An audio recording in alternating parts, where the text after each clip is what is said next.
Hey, Tim. Hi, Hannes. And good day, Nick.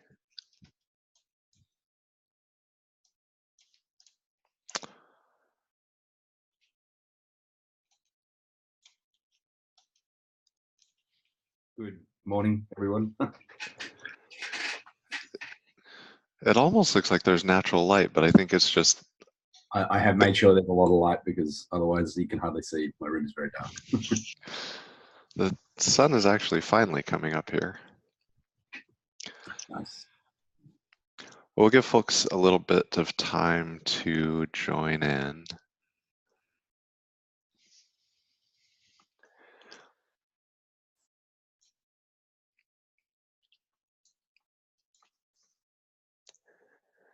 I'm figuring for today we'll kind of recap the KubeCon discussion. I want to see if we can drive consensus that the charter PR is definitely ready for review from steering for merge. And then I'm not sure if we'll have Tim St. Clair today. I'm guessing we might not.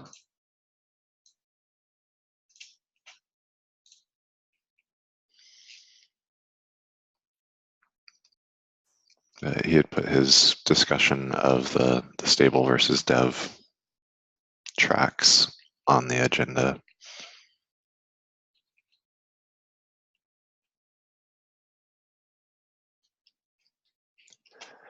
Give it just another minute for folks to join, dropping a link to the minutes in the Zoom.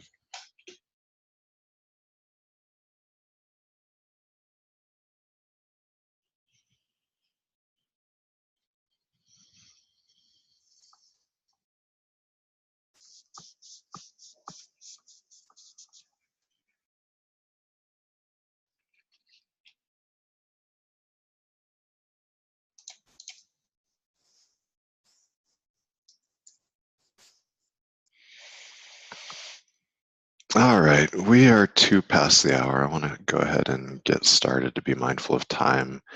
This is the working group LTS meeting, the first of 2019. Welcome everybody, Happy New Year. The meeting is being recorded. Ask, of course, that everybody be mindful of our community code of conduct, and the video will be going up onto YouTube afterwards. It is being recorded. So if you could drop your names in the doc just for the record of who all was attending, that would be appreciated. I don't think we have Tim St. Clair, so I'm going to bounce that discussion up until later. Okay, so then the main things that I wanted to talk about were what happened at KubeCon, but does anybody else have anything that they would like to discuss today?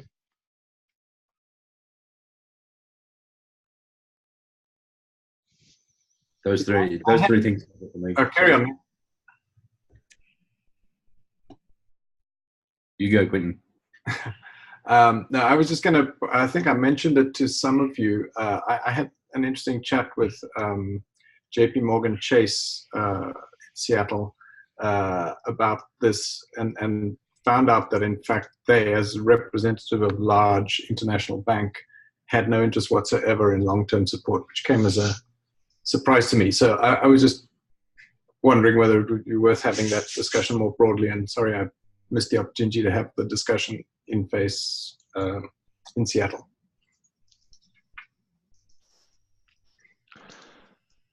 Okay, I'm just putting that on the agenda. And there were a couple of other discussions that I tentatively had that I want to follow up on with after KubeCon, but we can talk about sort of experience reports, what we're hearing from folks. Yeah. So glancing at the attendees here, it seems like almost everybody today was on, everybody on today's call was at the KubeCon BOF during the Contributor Summit. Have you all looked over the notes that I scribed up that are linked there? Roger, if you're talking, we don't hear you. I'm busy doing that right now. Roger, I saw your mouth moving, but... Yep, okay. I actually wasn't because I was at the security day, and I am just reading the minutes now. So, Okay. reading the So notes. I was trying to be engaged in the conversation, but also scribbling down notes frantically and trying to capture what was happening. And then I tried to kind of collate those into some topical areas, so it wasn't just because if you watch the video back, we did ramble a bit, but there were some kind of themes across that. So I just want to make sure that the notes accurately reflect what others heard there as well. So it's a Google Doc. Please make suggestions on changes if you see things that are necessary there. One of the things that I was also trying to do, I don't feel like I did effectively, but I wanted to kind of have a pulse as we finish the session of not just the complaints or the broad ideas, but what are some near-term actions that could be undertaken in the short term. I think the general couple things that were talked about are things that we'd kind of already been talking about earlier in December, or maybe even slightly in November as well, around better defining API boundaries and then doing more survey to collect data, because the voices in the room are just that. It's a limited subset of our broader community. What are folks' thoughts on those for trying to accomplish something in the first quarter of this year? Yeah, I feel like the survey is the obvious sort of first thing to finish up. We've got a lot of people commented on the survey already, on the survey draft doc. So, like, yeah, if we can collect those comments, get them turned into an actual survey, and get the survey out, then the longer we can run that, the better. And given that we want to keep this relatively time limited, it feels like there is a bit of time pressure to get it rolling. Yeah, I agree 100% with that. The other offer I had, so Michael Payne, who I believe his team runs most of the Kubernetes clusters for JP Morgan Chase, has actually offered to present to this group and explain why they would not use LTS and how they as a bank see this stuff, which I thought was, one, it was inconsistent with my understanding of that industry and what they would want. So it was interesting from that point of view, and might help provide a sort of a counter view to, I think, what appears to be the prevailing view in this group, which is that those kind of industries strongly require a long-term support kind of model, if that's interesting. Yeah, definitely. Yes, very much so for me too. I think it's interesting. I think at the same time, little for product management moment, I like to say the only thing worse than not listening to customers is listening to one. So taking it as a counterpoint in a set of samples is a really good thing. Assuming that, that's the way, is something we should be careful about. Oh, I absolutely agree. Yeah. The main reason why I found it so interesting was because it was so contrary to what I understood the requirements of that industry to be. Yeah. This is a real person running real stuff for real banks. So presumably their opinion accounts way more than mine does, at least for a subset of that industry. And I think Michael was pretty candid about the fact that they probably are not the mainstream banking industry. They kind of consider themselves to be sort of relatively bleeding edge in that industry, but at least they can explain why they do things the way they do, and whether, we can kind of speculate about whether that represents the trajectory of those kind of industries or whether it is an anomaly, either of which is a useful kind of point of view. Yeah, I think it will speak to the general point that's been brought up about being able to go fast and slow. I see that with customers I've talked to in in more like standard commercial and retail type things. If you look at what, you look at what Starbucks is doing, and it's very different from what, 10 other retailers are doing. One of the things that I think I've heard some folks arguing is that there's even if there's multiple modes in the distribution of how people are deploying things, there may be within the group or within the base of developers in Kubernetes a preference for one of those moving forward. So cataloging some of these, even if they're outliers, they may be early leaders or something that if well documented becomes a guidepost for others that makes the situation better for all. So the one thing that I was kind of interested in producing also was a current state of the world kind of chart that kind of tried to figure out, like, if you were a customer that wanted to upgrade on a 2-week basis or a 4-week basis or a 3-month basis or a 6-month basis, kind of what you had to go through in order to upgrade to a supported version at that cadence, and also things that the community claims are supported but are not tested by anyone. And kind of trying to capture the current state of the world, and get at least a common understanding, so that anyone can go to this thing and understand it at a glance. Kind of that if you are using a multi-master HA setup, then you have to upgrade more frequently, to have an upgrade path. I think that is not immediately clear to consumers of Kubernetes as it stands right now. I think you didn't say this explicitly, but I think within that you're saying that that's a developer and community focused assessment as opposed to the survey of users, which we've been talking about, right? Right. Yeah. Just something to kind of organize our thoughts around, what the community claims is, supported. For example, like supporting older kubelet versions with a current master. I think that is, supposed to work, but I don't think it's actually tested very far back. And so kind of getting a catalog of all those things that are claimed to be supported but not tested, or things that are, differences between a multi-master cluster versus a single master cluster, that all those kinds of differences, and getting that assessment, I think, would make it more clear, like, whether there are gaps. Yeah, I agree. And I think more generally, something along the lines of a white paper, and I know those are somewhat maligned in some industry or some communities, but I think actually just making the distinction between, reasonable aspirational goals of what, should work or could work if fixed up properly, versus the reality today, and also versus what we might consider to be unreasonable aspirational goals. One could make an argument that, being able to release a stable Kubernetes every 2 weeks is an unreasonable goal. I'm just, using it as a totally made up example, but I think breaking all of this stuff into those sort of broadly 3 categories might be useful, and putting down the facts. These are actually the things that do work today. These are the things that we think should work and could work, and everybody agrees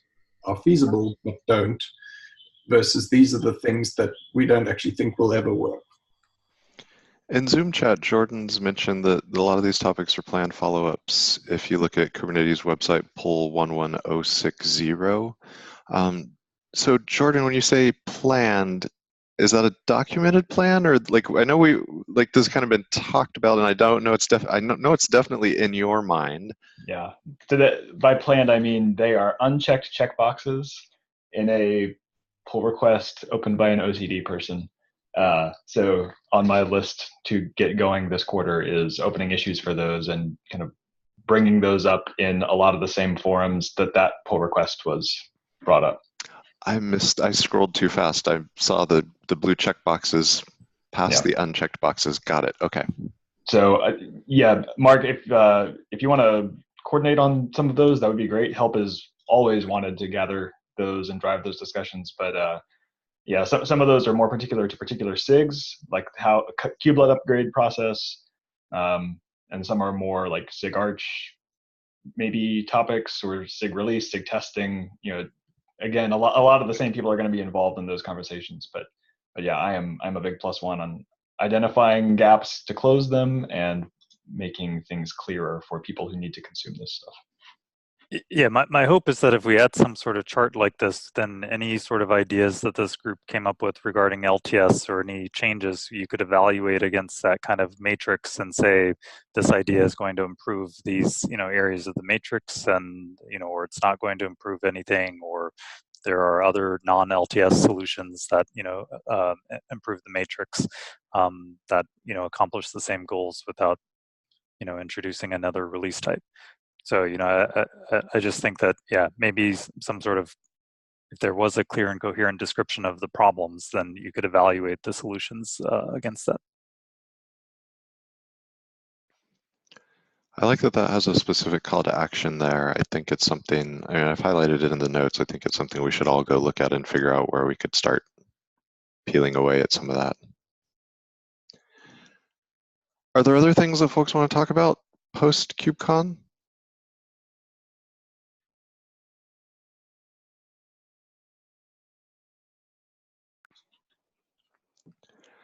All right, then I'm gonna go next. I'm actually gonna skip the charter and talk first about the survey, since we've basically just been talking about that. So we put the link to that survey out during the discussion at KubeCon, and there have been a variety of comments. One of the questions that's been in my mind is like, what is sufficient here? What is sufficiency, and how far we go towards the perfect survey that captures everything? Because at some point we want to actually put a survey out there and get some feedback. So what do people think about the state of what's there currently and the commentary around it? Like, are we starting to bike shed? Are there major refinements needed still?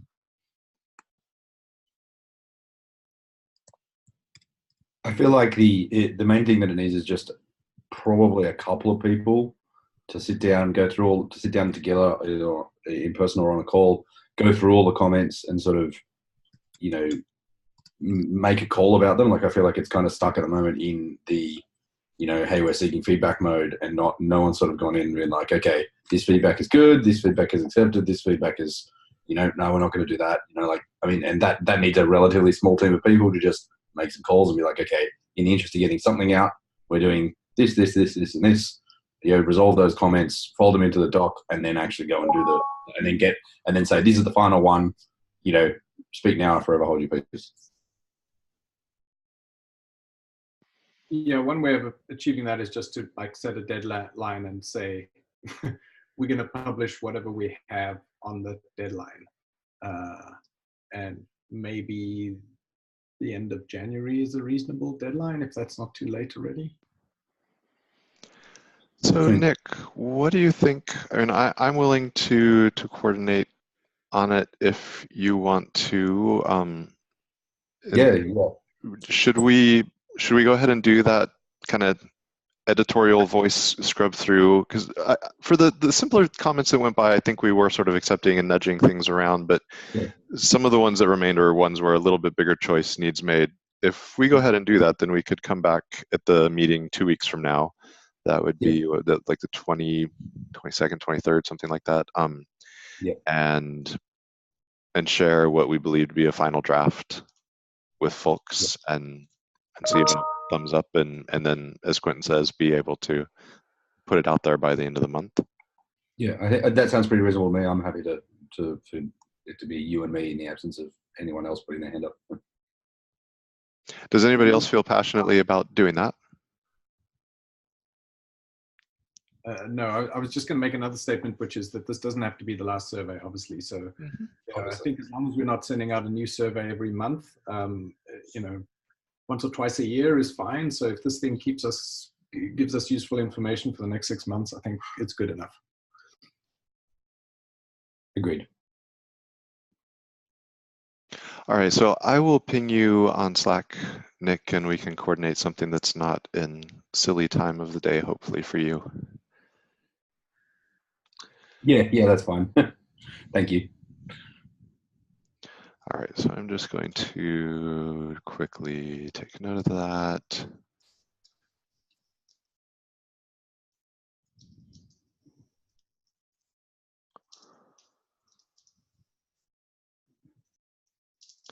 So the next thing, the charter PR, I don't believe, so similarly at KubeCon threw that out there just as a link for broader request for review, and I know I saw people pulling it up at the time. Haven't seen any more comments on it.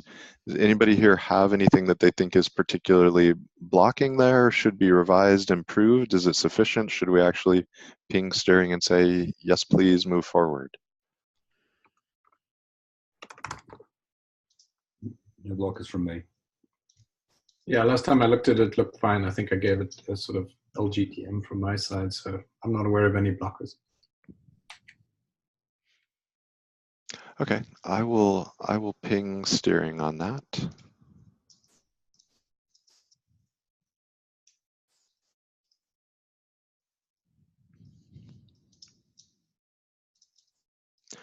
So then the idea of talking about some experience reports, folks that people talk to at KubeCon. So Quentin, you've kind of talked a bit about Michael Payne, and in the notes there, did I spell his name correctly?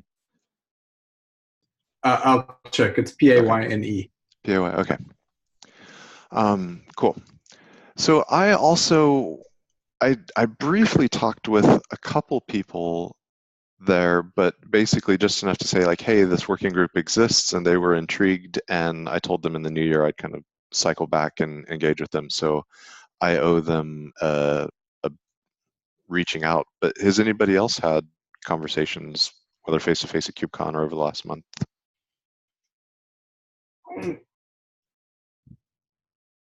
Yeah, I didn't have really very many conversations, but as kind of like the co-chair who's also a user, I probably should put mine in, like my sort of, here's what we do for upgrades and, you know, why we care and what we find and all that sort of stuff at some point. I don't know if that's the right place.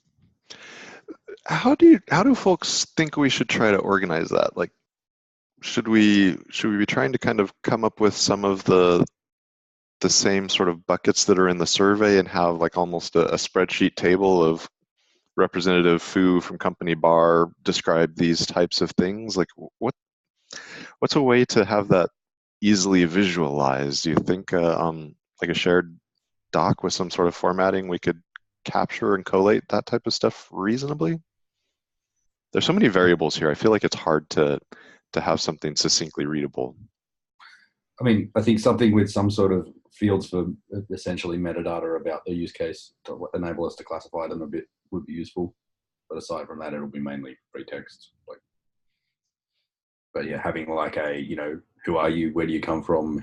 How many clusters do you have? How often? Like that. A lot of the stuff that we have in the survey, as you say, would be useful to sort of bucket the use cases at some point.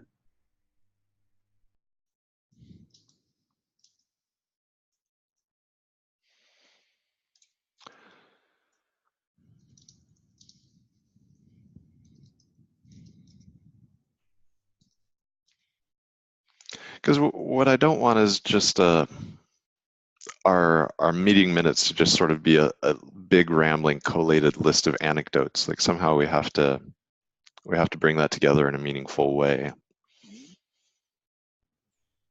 Thank you, Hannes, for finishing my sentence in the notes. Yeah, one reasonably effective way that other groups have solved that problem is to publish a white paper. You know, do all of this background work to get all the information, have meetings, whatever. At the end of the day, condense it into a single thing that people can go and consume and say, this is everything that was found out, you know, structured properly. I don't know if, I assume that's one of our planned outputs.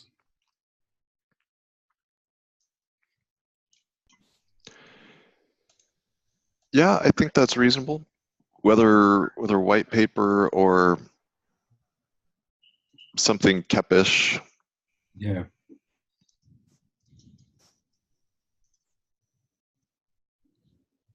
Well, so there's kind of two. the KEP is by definition a proposal.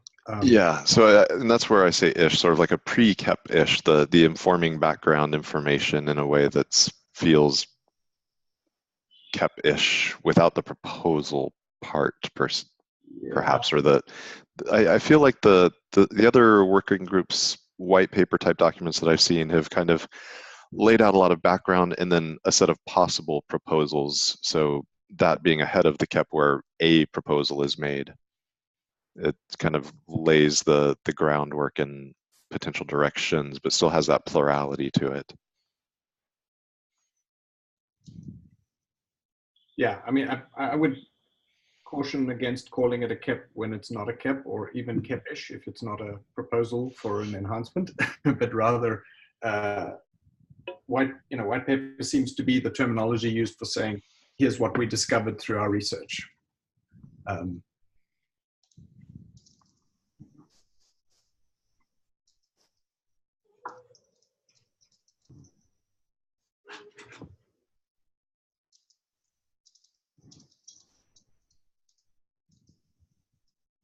That makes sense. Others have thoughts? Yeah, but I guess I tend to agree there. Yeah, there's a word for that sort of thing already, as Quinn says. We might as well just use that word. But yeah, I think I think practically gathering the data for a white paper will involve a form of some sort that will end up in a spreadsheet. So, it might be easier to just cut out the middle pieces and have people put it straight into a spreadsheet. But implementation detail, not important. Yeah, really. It's something that we'll want to think about, especially as the survey data starts coming back, is how we meaningfully collate that and work in these other ancillary anecdotes as well.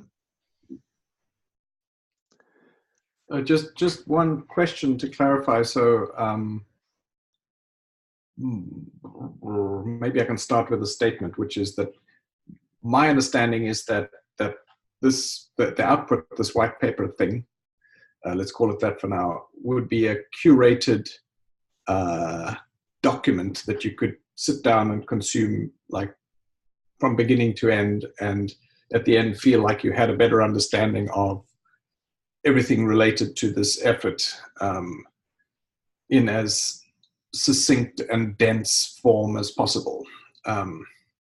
Avoid having to read through all the minutes of all the meetings and all the data that came out of the questionnaires, etc. But this be a collated, condensed form with that information presented as succinctly as possible.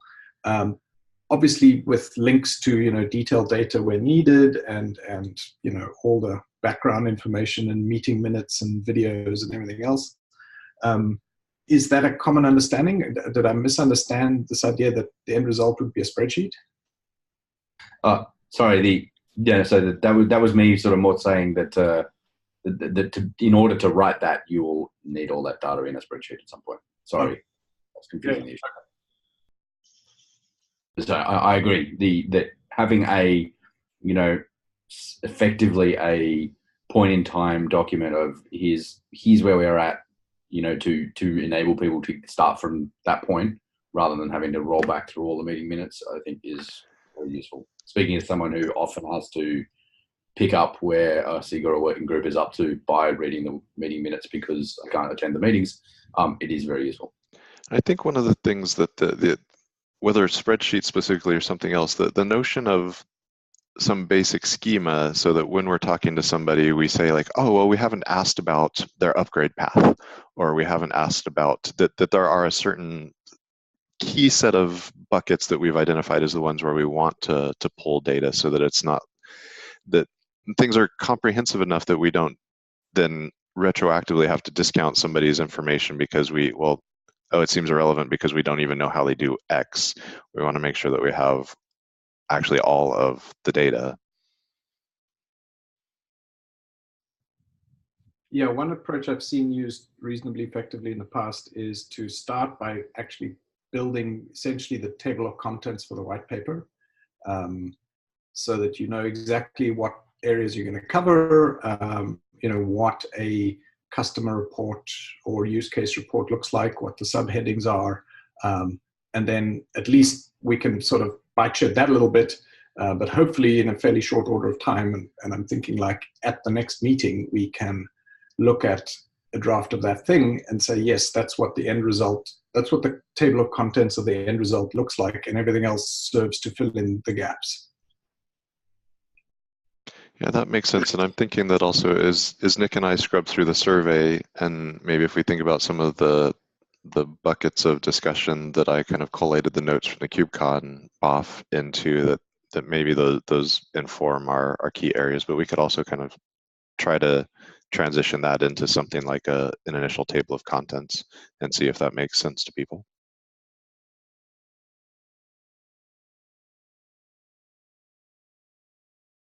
Sounds good to me.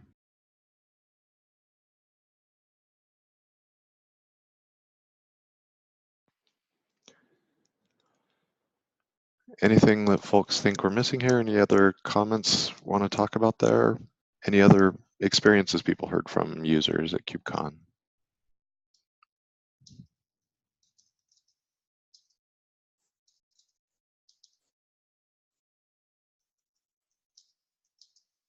All right, I'll move on then. Nick, I will give you and perhaps Hannes also the floor to discuss having a additional alternate time meeting.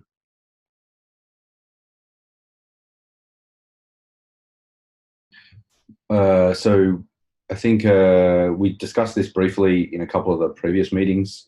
I have run the usual, it seems like the only way to try and do this across time zones is I have run a doodle with some alternate times. Notably, I did get one. I have had one actual other person who lives in Australia who also was interested in coming, tick some boxes. That's John Slee. And so, it looks likely that what we're talking about is middle of the day, Thursday, Australia time, with the intent being that for now, I was kind of suggesting doing this in a way that's like, I will come to this meeting and then I will go to that meeting, and anyone who wants to dial in, hey, that way I can be the information conduit. Hannes, I think it would be cool to be able to swap, to be able to alternate times and stuff. When I've sort of talked to people about that in the past, a lot of the time it seems to be hard because there's more people in US time zone, it's much harder to alternate times and stuff than to just have another meeting. So I was suggesting having another meeting just to get something happening quicker. Because I know, like I've been to a few like enterprise Kubernetes meetups and things like that in Australia where, I can sort of I know a few people who I can reach out and say, hey, there's a call to come and talk about long-term support, and I can do the same sort of experience gathering stuff once we have a framework for it. Personally, but as Australia time zone / Oceania time zone representative, feels like the obvious thing for me to be the conduit there. Yeah, that's what we're doing with our SE meetings for our Kubernetes distro, which is, if I look a little bleary, it's because we had the midnight APAC one. So you have my sympathy. Yeah. Yeah, a bit early for you though. So. I mean, yeah, this is not the first SIGA working group I've been involved in, so I'm used to, and my long-suffering wife is used to me setting alarms at 3:30 in the morning and stuff like that. Okay, cool. Well, yeah, I will just pick one of the times. It's probably going to be the Thursday 1 p.m. Although there are less people who are in the US time zone who can make that. Given that I've got one other person so far, I'll ping a couple of people that I know, are in Australia who use Kube, and see if I can get them to commit to a time as well. I'll ping them personally so that I can try and get a couple of other Australia opinions, and then I will just pick one. Given that it's tomorrow, I will. The that's sort of the proposed first date. Yeah, I might need to catch up with you, Tim, as well about the mechanics of actually running the meetings and things like that. Yep. I may push it back to after the next one if we can't sort those logistics out by tomorrow, which seems a little unreasonable, to be honest. Just a quick comment, Nick. If you want any inputs from China, Yep. I could probably, there's one person in particular I think would work well with this group and probably has good perspective on Asian customers in general. Cool. Yeah. If you could ask them to respond to the doodle, then that would be ace. Awesome. And I'll try please, to. everybody, please, if you have anybody who is in Oceania time zone, please ping people that doodle and say, we're trying to help us all out here. I'll try to ping a few folks also who I talked to at KubeCon China in Shanghai in November. Awesome, thanks. Yeah, that then in that case, I may edit the things and be like, the first. This won't actually be the first one on the 10th of January. This is representative only. And for the proposed time too, I could probably also potentially join and cover and make sure that we're bouncing stuff between meetings as well. I think it's really important when we have when we start splitting meetings that we have good conduits, that it's not a primary and alternate meeting, but both become solid forums. So yeah, I mean, definitely would contribute. The leading times are sort of 4 p.m. and 5 p.m. PST. Yeah. So I mean, they're not too bad, guys. For you all, sorry.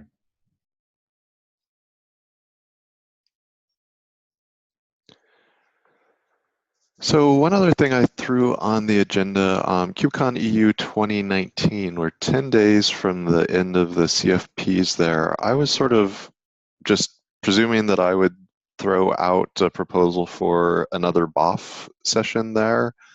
Do others have thoughts on that? I think I'm a strong supporter of that. I probably won't be able to go, but I've used up all my travel credits, I suspect. Yeah, absolutely. My experience with the EU thing it's really good to get the EU people, like people who live in the EU and find it hard because time zones also really appreciate bringing this sort of discussion to them.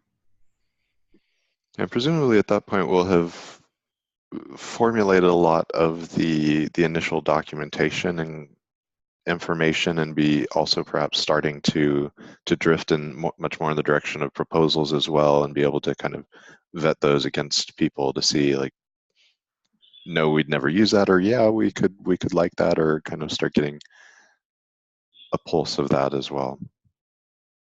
Yeah, one thing we did in another group which worked fairly well is to use, I think we have a similar pattern this year in that we have EU in, is it May, and Shanghai in June, is that right? That's correct.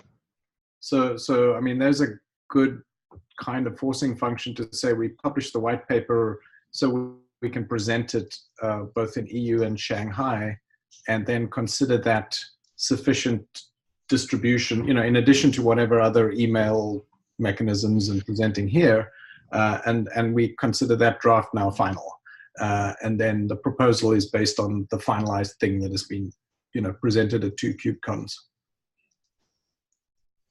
Yeah, I think that makes sense. So I expect to go to KubeCon Europe. I'm not sure about other folks. So maybe a quick show of hands. I don't know how to have my hands show. I'd love to go, but don't think I will.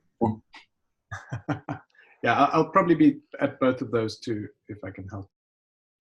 And okay, so and then on China, so aside from Quentin, are there others who think they might be going there?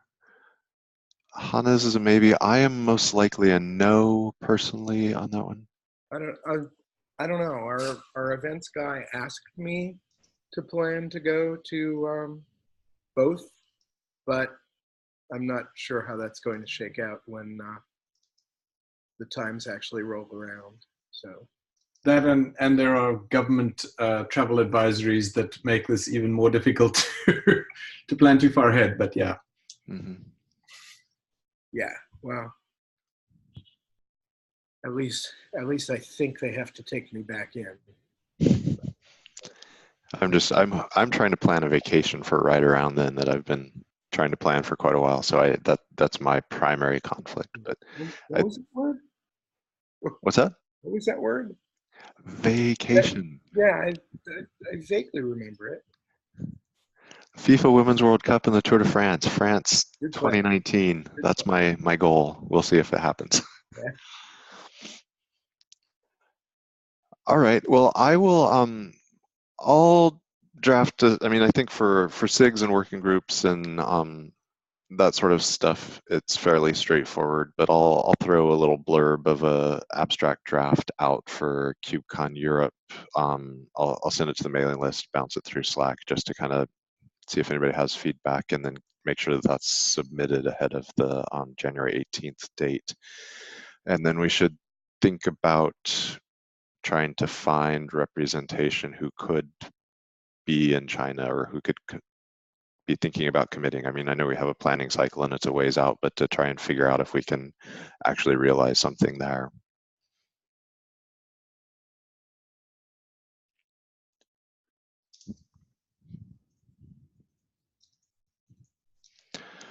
All right. Anything else that folks want to talk about this week?